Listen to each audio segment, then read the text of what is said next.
I have a lot of memories from when I was a child. One that's always stuck out to me though was when I was about 10 years old and I was in school and I struggled.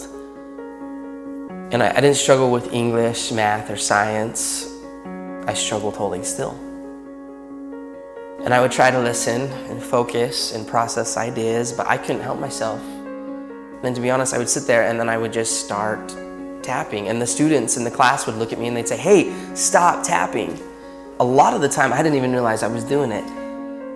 And then eventually even the teachers got after me and they would yell at me and they'd say, "Clint, you have to stop tapping."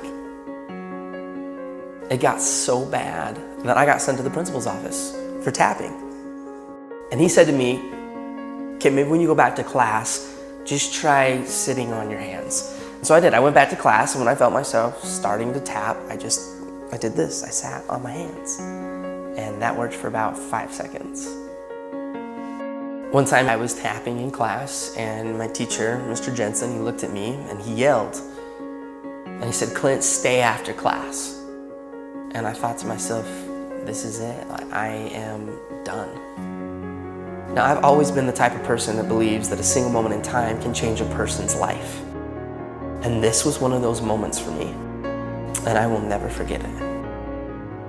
And so I was sitting there with Mr. Jensen and an empty classroom. And he walked past me and he sat next to his desk and he said, "Clint, come here. I want to talk to you." And as he looked me right in the eye, he said, "Now, I need you to know something. You're not in trouble. But I do have just one question that I have to ask you."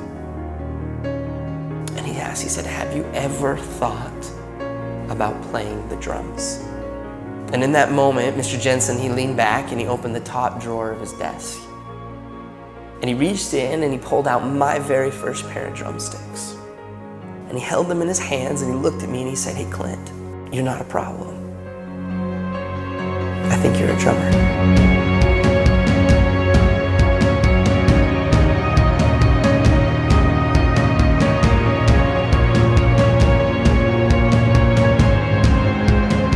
And from that moment on, I've never put those sticks down. I've toured, recorded, and played drums all over the world. My whole college education was paid for with drumsticks in my hand. Just because of a single moment in time when somebody believed in me and he saw something in me that I didn't even see within myself. And from that moment, I learned that there's a difference between being the best in the world and being the best for the world.